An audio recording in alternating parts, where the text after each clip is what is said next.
السلام علیکم۔ Zulfi knowledge land میں خوش آمدید۔ سلطان صلاح الدین ایوبی رحمۃ اللہ علیہ اپنے منصوبے میں ناکام ہو جانے کے بعد امیر زنجار کو شیطان نے نئے انداز سے ورقلایا۔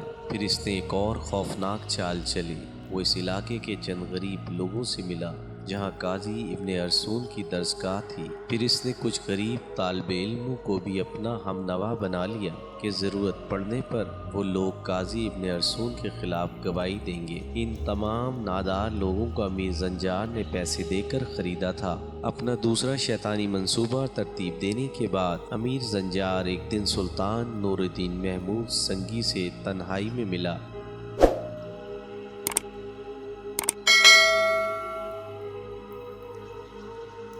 پہلے اس نے سلطان عادل کی شان میں ایک طویل قصیدہ پڑھا۔ بے شک ہم گمراہ تھے مگر آپ نے ہمیں ہدایت کی راہ دکھائی۔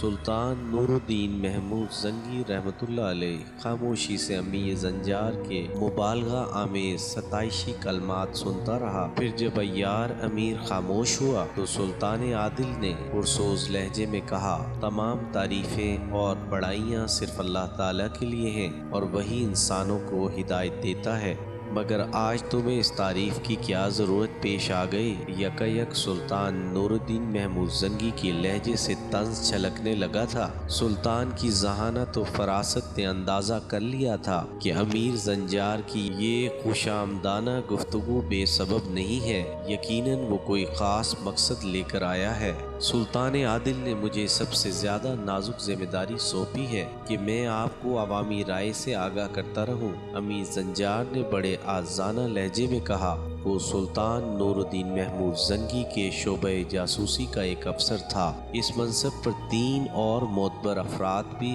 فائز تھے۔ امیر زنجار نے اپنے اسی عہدے سے فائدہ اٹھانے کی کوشش کی تھی۔ میں جانتا ہوں، تم اپنا مدعا بیان کرو۔ سلطان نور الدین محمود زنگی نے پرجلال لہجے میں کہا۔ قاضی ابن ارسون کی وجہ سے کچھ لوگوں میں بدگمانیاں پیدا ہو رہی ہیں۔ آخر بہت سوچ سمجھ کر امیر زنجار نے اپنی پہلی چال چل دی اور سلطان نور الدین محمود زنگی کے چہرے پر اپنی چال کا رد عمل تلاش کرنے لگا۔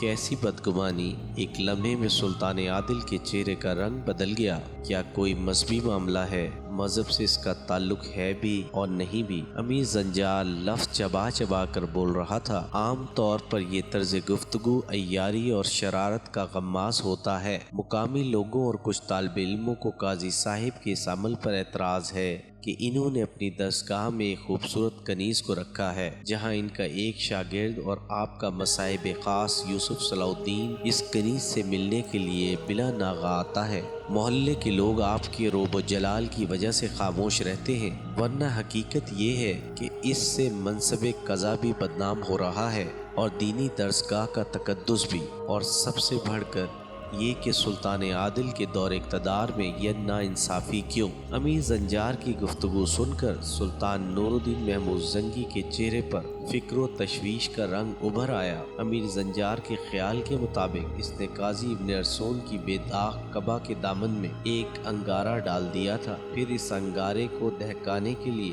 امیر زنجار نے اپنے غلیظ دامن کی ہوا دینے کی کوشش کی۔ ابھی تو کچھ لوگ سرگوشیوں میں باتیں کر رہے ہیں، کل یہی زبانیں سرے عام کھلیں گی اور پھر دیکھتے ہی دیکھتے ناکارہ بن جائیں گی۔ قاضی ابن ارسون اور یوسف صلاح الدین بھی دست انصاف کی پہنچ سے دور نہیں ہیں۔ سلطان عادل کے لہجے سے جلال ایمانی چھلک رہا تھا۔ جب عدالت عالیہ ہم سے باز پرس کر سکتی ہے تو کوئی شخص بھی قانون سے بالاتر نہیں، چاہے وہ کتنا ہی محترم ہو۔ سلطان نور الدین محمود زنگی کی خلوت گاہ سے نکل کر وہ فتنہ گر امیر نجم الدین ایوب اور اسد الدین شیرکو کے پاس پہنچا اور اس نے اپنی چرب زبانی سے یہاں بھی آگ لگا دی۔ میں خود بھی عزت دار ہوں اور عزت داروں کو رسوائی سے بچانا اپنا فرض سمجھتا ہوں۔ نجم الدین ایوب اور اسد الدین شیرکو سے بات کرتے وقت امیر زنجار کا لہجہ بہت ہمدردانہ تھا۔ تمہارا جذباتی بیٹا اور نوجوان بھتیجا اس خوبصورت کنیز کے رام میں پھنس گیا ہے۔ امیر زنجار کے اس انکشاف پر نجم الدین ایوب اور اسد الدین شیرکو کی آنکھیں حیرت سے کھلی کی کھلی رہ گئیں۔ اپنے منصوبے کو کامیابی سے ہمکنار ہوتے دیکھ کر امیر زنجار کے فتنہ گر ذہن نے ایک اور کروٹ لی۔ اس میں یوسف صلاح الدین کا کوئی قصور نہیں کہ وہ ابھی نوعمر ہے اور عورتوں کی چالوں کو نہیں سمجھتا۔ وہ ترکی کنیز بہت شاطر ہے۔ جب اسے یہ معلوم ہوا کہ یوسف قاضی ابن ارسون کا شاگرد ہے اور پابندی سے مدرسے جاتا ہے تو شاریہ بھی تعلیم حاصل کرنے کے بہانے قاضی صاحب کی درسگاہ جا پہنچی۔ اس طرح دونوں کی ملاقات کے راستے میں کوئی رکاوٹ نہیں رہی۔ آپ حضرات خود ہی سوچیں، آج تک کسی کنیز نے تعلیم حاصل کی ہے؟ عورت کے ہر بال میں ایک فریب چھپا ہوتا ہے اور شاریہ سر سے پاؤں تک فریب ہے۔ اپنی نیک نامی کو بچانے کی فوری تدبیر کریں ورنہ یہ معزز خاندان سلطان عادل کی نظروں سے گر بھی سکتا ہے۔ امیر زنجار نجم الدین ایوب کے گھر آگ لگا کر رخصت ہوا۔ اب اسے پورا یقین تھا کہ چند روز میں شاریہ قاضی ابن ارسون کے مدرسے سے نکال دی جائے گی، پھر اس کے سر پر کوئی سائبان نہیں رہے گا، مسائل کی دھوپ اسے جلا ڈالے گی اور پھر وہ اس کی پناہ میں آ جائے گی۔ یوسف صلاح الدین امیر زنجار کی سازشوں سے بے خبر اپنی فوجی مشقوں میں مصروف تھا۔ پھر جب وہ سورج کی تمازت سے جھلسے ہوئے چہرے، شمشیر زنی کی مشقت سے ٹوٹے ہوئے بدن کے ساتھ اپنے گھر آیا تو ایک اذیت ناک ہنگامہ اس کا منتظر تھا۔ ایک کمرے میں نجم الدین ایوب، اسد الدین شیرکو اور زبیدہ جمع تھے۔ یوسف صلاح الدین اس قدر تھکا ہوا تھا کہ وہ عشاء کی نماز پڑھ کر فوری طور پر سو جانا چاہتا تھا، مگر ملازمہ نے بتایا کہ مردانہ نشست گاہ میں اس کا انتظار کیا جا رہا ہے۔ یوسف نے بلا تاخیر اپنے جنگی ہتھیار اتارے اور تیزی سے اس کمرے میں داخل ہو گیا۔ یوسف صلاح الدین کا خیال تھا کہ وہاں سلطنت شام کے معززین یا عمرہ جمع ہوں گے، مگر خلاف توقع کمرے میں اس کی والدہ، والد اور چچا موجود تھے۔ یوسف صلاح الدین نے حیرت سے ان لوگوں کی طرف دیکھا اور ایک طرف خاموشی کے ساتھ بیٹھ گیا۔ زبیدہ اور اسد الدین شیرکو کے چہرے پر گہری سنجیدگی اور کسی قدر اداسی چھائی ہوئی تھی، مگر نجم الدین ایوب کے چہرے سے شدید ناگواری کا اظہار ہو رہا تھا۔ ابھی یوسف صلاح الدین صورتحال کو سمجھنے بھی نہیں پایا تھا کہ نجم الدین ایوب کی تیز آواز کمرے میں گونجی، یوسف مجھے تم سے یہ امید نہیں تھی کہ تم بدعہدی کرو گے اور باپ کی نافرمانی کے مرتکب ہوگے۔ یہ کہہ کر نجم الدین ایوب نے امیر زنجار کی پوری گفتگو بیٹے کے سامنے دہرا دی۔ نجم الدین ایوب اور اسد الدین شیرکو اور زبیدہ کا خیال تھا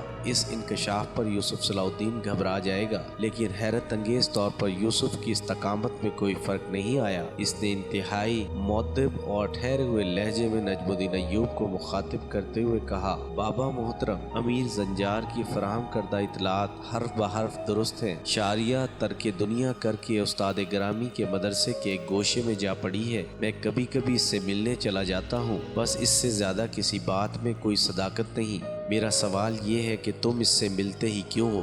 نجم الدین ایوب کی آواز سے غصہ چھلک رہا تھا۔ میں نے اس بدنام کنیز کے اپنے گھر آنے پر پابندی لگائی تھی، مگر تم نے اس سے ملنے کا دوسرا راستہ تلاش کر لیا۔ اسے بدنام کنیز نہ کہیں بابا محترم۔ یوسف صلاح الدین کا لہجہ اداس ہو گیا تھا۔ وہ ایک مظلوم لڑکی ہے جو امیرانہ مظالم کا شکار ہو کر رسوائی کا ہدف بن گئی ہے، اور اب تم اس کنیز کے حوالے سے میری رسوائی کا سبب بن رہے ہو۔ نجم الدین ایوب کی ناراضگی اور لہجے کی سختی میں مزید اضافہ ہو گیا۔ ایپیسوڈ 28 اختتام پذیر ہوئی۔